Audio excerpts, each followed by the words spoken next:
Hello everyone, আসসালামু আলাইকুম। Me and my সন চ্যানেলের পক্ষ থেকে আমার সকল ভিউয়ার্সদেরকে জানাই আন্তরিক শুভেচ্ছা। কেমন আছো তোমরা? আই হোপ সকলেই ভালো আছো। আল্লাহর রহমতে তোমাদের দোয়া ও ভালোবাসায় আমিও ভালো আছি, আলহামদুলিল্লাহ। দূর দূরান্ত দেশ বিদেশ যে যেখান থেকে আমার ভিডিওটি দেখতেছো, অবশ্যই একটা লাইক দিয়ে ভিডিওটি দেখা কন্টিনিউ করবে।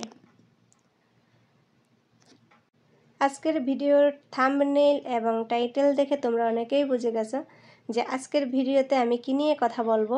হ্যাঁ, আমি আজকে কথা বলবো সৌদি আরবের প্রতি মাসের সংসার খরচ কেমন হয় আমাদের, সে বিষয়ে। তো শুরুতে হচ্ছে আমি আমার সংসারের কিছু কাজ করতেছি, তো আমার কথাগুলো হচ্ছে আমি আমার কাজের সাথে সাথে শেয়ার করব তোমাদের সাথে। আমি হচ্ছে একটা ভুট্টা ছুলে নিয়েছি, এটাকে হচ্ছে একটু লবণ দিয়ে সিদ্ধ করব, আর কিছু ফ্রুটস কাটবো, মালটা কাটবো, আনার কাটবো, আর হচ্ছে শসা কেটে নেব। তো কথাগুলো হচ্ছে আমি আমার ফ্রুটসগুলো কাটতে কাটতে তোমাদের সাথে শেয়ার করব। অনেক ভাইয়েরাই হচ্ছে শখ করে স্ত্রীদেরকে বিদেশে নিয়ে আসার। ওনারা যে জায়গায় কাজ করে, ওনাদের কাজের জায়গা হচ্ছে নিজেদের স্ত্রী সন্তানকে নিয়ে আসতে চায়, নিজের কাজের জায়গা রাখতে চায়। আবার অনেকেই আছে হচ্ছে হজের আশা করে স্ত্রী সন্তানকে নিয়ে আসে, কয়েকদিন নিজের কাছে রাখে, কিন্তু অনেক সময় আবার খরচের কথাটাও কিন্তু মাথায় রাখে। ভাইয়েরা হচ্ছে ভাবে যে কত টাকা খরচ হতে পারে প্রতি মাসে সৌদি আরবে আমি যদি আমার স্ত্রী সন্তান নিয়ে থাকতে চাই। তো আপনাদের কত টাকা খরচ হবে সেটা আমি বলতে পারবো না। আমার প্রতি মাসে আমার হাজব্যান্ডের, শুধু আমাদের সংসার খরচটা আজকে বলবো না আমি, আমার হাজব্যান্ডের প্রতি মাসে কত হাজার রিয়াল খরচ হয় আমাদেরকে নিয়ে আসার পরে, সেই হিসাবটা যদি আমি আপনাদের সাথে শেয়ার করি তাহলে অবশ্যই আপনাদের অনুমান হবে যে আপনাদের খরচটা কীরকম পড়তে পারে। কারণ আপনাদের কাজের উপরে ডিপেন্ড করবে আপনাদের আর কী কাজ করেন, আপনাদের কাজের উপরে ডিপেন্ড করবে আপনাদের সংসার খরচ, আপনাদের খাওয়া দাওয়ার উপরে ডিপেন্ড করবে। তো অবশ্যই আমার কথাগুলো শুনলে অবশ্যই একটু হলেও আপনারা অনুমান করতে পারবেন আপনাদের খরচটা। তবে দেখেন, প্রবাসে স্ত্রী সন্তান নিয়ে আসলে যে একদম ভিআইপিভাবে চলতে হবে সেটাও কিন্তু কথা না, আবার যে না খেয়ে থাকতে হবে এমনও কোনো কথা না। আমরা যারা প্রবাসে আছি, প্রবাসে হোক বা আমাদের দেশে হোক, আমাদের অবশ্যই সব দিকটা মেনটেন করে তারপরে চলতে হবে। আমাদের ইনকাম আর হচ্ছে আমাদের খরচ দুইটাই হচ্ছে আমাদের মেনটেন করে চলতে হবে। আর এই দুই দিকটাই যদি আমরা মেনটেন করে চলি তাহলে কিন্তু আমরা অবশ্যই সুন্দরভাবে আমাদের দিনগুলো কাটাতে পারবো। তো বেশি কথা না বলে চলেন আমি আমাদের সংসার খরচটা আপনাদের সাথে শেয়ার করি। সর্বপ্রথমে আমি যেটা বলবো সেটা হচ্ছে আমাদের রুম ভাড়া। আমাদের রুম ভাড়া প্রতি মাসে কত টাকা আসে? হ্যাঁ, আমাদের রুম ভাড়া হচ্ছে বছরে 12,000 রিয়াল, 12,500 রিয়াল আসে। আর প্রতি মাসে গিয়ে পরে হচ্ছে 1,050 রিয়াল করে। তো রুম ভাড়া 1,050 রিয়াল, সাথে আছে কারেন্ট বিল। আমাদের কারেন্ট বিল কিন্তু আমাদেরই দিতে হয়। তো কারেন্ট বিল এর একটা হিসাব নাই, কারণ এটা কোনো মাসে 270 রিয়ালও আসে, আবার কোনো মাসে 250 রিয়ালও আসে, আবার কোনো মাসে 300 রিয়ালের উপরেও আসে। যেহেতু আমি আমাদের সৌদি আরবে আসার পর আমার হাজব্যান্ডের সমস্ত খরচ মিলিয়ে কত টাকা খরচ হয় সেই হিসাবটা দিতেছি, তাহলে এখানে কিন্তু আমার হাজব্যান্ডের দোকানের কারেন্ট বিলটাও অ্যাড হবে। তো আমাদের রুমের কারেন্ট বিল আর হচ্ছে আমার হাজব্যান্ডের দোকানের কারেন্ট বিল দুটো মিলিয়ে হচ্ছে 700 রিয়ালের মতো আসে প্রতি মাসে। তো যাই হোক, এটা এক এক মাসে এক এক রকম আসে, কারেন্ট চালানোর উপরে ডিপেন্ড করে। এছাড়াও আমার হাজব্যান্ড হচ্ছে প্রতি মাসে ওনার কপিলকে 500 রিয়াল করে জমা দেয়। তারপর হচ্ছে দোকানের যে মালিক ওনাকে হচ্ছে 500 রিয়াল করে দিতে হয়, অ্যান্ড দোকান ভাড়া প্রতি মাসে 1500 রিয়াল করে গিয়ে পড়ে। তো আমার হাজব্যান্ডের কপিলকে হচ্ছে 1000 রিয়াল দিতে হয়, আর আমাদের দোকান ভাড়া হচ্ছে 1500 রিয়াল। তো সব মিলিয়ে হচ্ছে 2500 রিয়াল গিয়ে পড়ে শুধু আমাদের হাজব্যান্ডের দোকান আর কপিলকে দেওয়া মিলিয়ে। এরপর বাকি যেই খরচটা আছে সেটা সম্পূর্ণ হচ্ছে আমাদের খাওয়া দাওয়ার উপরে ডিপেন্ড করে। আর যারা সৌদি আরবে আছে তারা তো অবশ্যই জানে সৌদি আরবে কিন্তু পানিটাও কিনে খেতে হয়, কারণ এখানে লাইনের পানি খাওয়া যায় না। তো পানি খরচ, গ্যাস তো এখানে তার লাইনের গ্যাস পাওয়া যায় না, এখানে তো হচ্ছে সিলিন্ডার কিনে ইউজ করতে হয়, গ্যাস খরচ, খাওয়া দাওয়া, ফ্রুটস, দুধ, ডিম সব মিলিয়ে টোটালি প্রতি মাসে আমাদের 1600, 1700 বা 1800 রিয়ালের মতো গিয়ে পড়ে। বললাম না, এটা একদম খাওয়া দাওয়ার উপরে, আমাদের চলাফেরার উপরে ডিপেন্ড করে। এছাড়া আছে আমাদের কেনাকাটা আছে, ওষুধ খরচ আছে। তো সব মিলিয়ে প্রতি মাসে আমার হাজব্যান্ডের 6,000 রিয়েল গিয়ে খরচ হয়।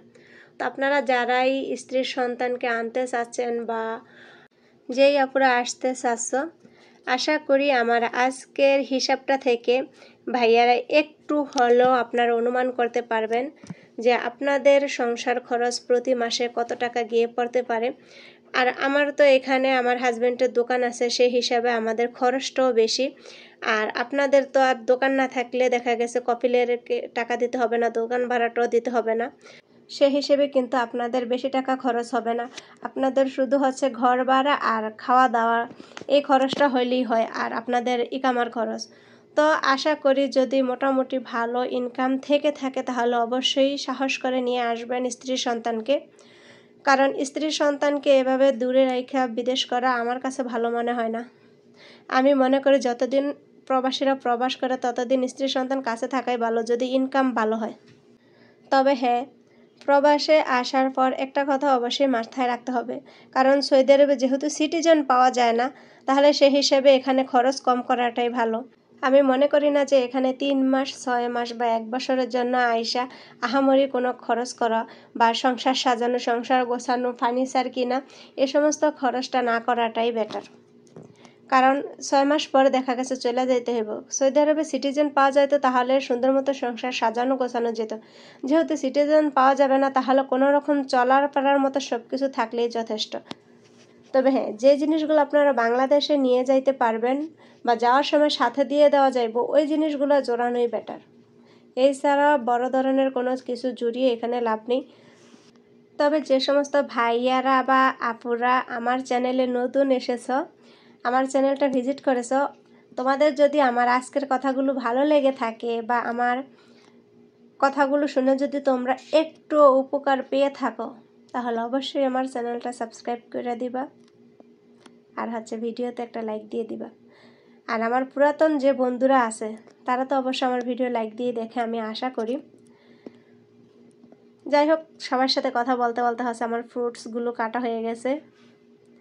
এখন অনেকেই বলতে পারো যে আপু মালটা কেন এভাবে চলেন, মালটা তো হচ্ছে সুন্দরভাবে কেটে নিলেই হয় না।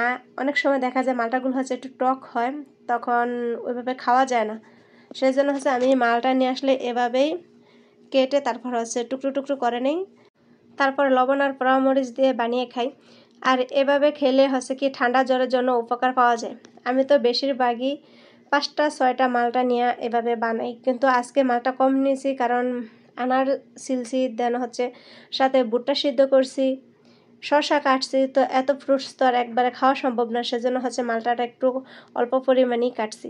আর সৌদি আরবে আসার পর থেকে ঠান্ডা জ্বরটা লেগেই আছে, মানে ভিতরে ভিতরে ঠান্ডা জ্বর ঠোয়া, এই কি যে একটা অবস্থা। আজকে 15-16 মাসের মতো হচ্ছে সৌদি আরবে আসছে, এখনও কোনো এখানকার পরিবেশ আবহাওয়া কিছুই শরীরের সাথে অ্যাডজাস্ট হয় নাই। বাহিরে হচ্ছে প্রচুর গরম, তারপরে ভিতরে হচ্ছে সারাক্ষণ এসি চালিয়ে রাখতে হয়, কারণ এত গরম তো সহ্য করা সম্ভব না এসি ছাড়া, যার কারণে এসির বাতাসটা শরীরের জন্য এত বাজেভাবে এফেক্ট করে। শুধু আমার না, আমার মনে হয় বাংলাদেশ থেকে যারা আসে তাদেরই এই সমস্যাটা, ঠান্ডা জ্বরের সমস্যাটা, ঠান্ডা জ্বর গলা ব্যথা, ভাইয়ারা বা আপুরা যারাই আসে এই সমস্যাটাই মনে হয় যেন বেশি হয় সবাই। তো যে আপুরে হচ্ছে বাংলাদেশ থেকে আসতে চাও, অবশ্যই ঠান্ডা জ্বরের ওষুধ নিয়ে আসবা সাথে কইরা, কারণ আমাদের দেশের ওষুধগুলোই হচ্ছে আমাদের কাজে আসে বেশি। আমরা যেহেতু বাংলাদেশি মানুষ, বাংলাদেশের ওষুধগুলোই আমাদের বেশি উপকারে আসে। আর তাছাড়া এখানে ওষুধের দাম অনেক, প্রচুর পরিমাণে, সৌদি আরবে হচ্ছে ওষুধের দাম অনেক। তো তোমরা অবশ্যই সাথে কইরা জ্বর ঠান্ডা গলা ব্যথা এই ওষুধগুলো বিশেষ করে বাচ্চাদের নিজেদের জন্য নিয়ে আসবা। ডিম চিলে নিলাম, এখন হচ্ছে খেজুর দিয়ে দুধ জাল করে নেব। দুধের বোতলে যে দুধ কম ছিল সেটা বলতে আমার আর মনে ছিল না, তো আজকে হচ্ছে অল্প পরিমাণেই দুধ জাল করতে হবে। দেখো ভুট্টাও সিদ্ধ আলহামদুলিল্লাহ ডান।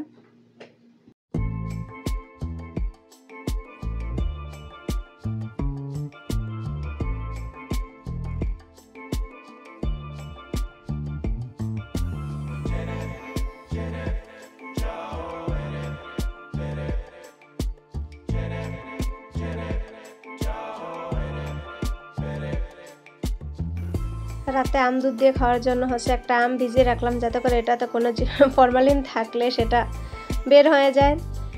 আর হচ্ছে আজকে রান্না করছে আমি পুঁই শাক দিয়ে, মাছের মাথা আর হচ্ছে মাছ দিয়ে। তো বন্ধুরা, আমার আজকের ভিডিওটা এ পর্যন্ত। ভিডিওটা ভালো লাগলে অবশ্যই লাইক করবে, কমেন্ট করবে, শেয়ার করবে, চ্যানেলটা সাবস্ক্রাইব করবে। আল্লাহ হাফেজ।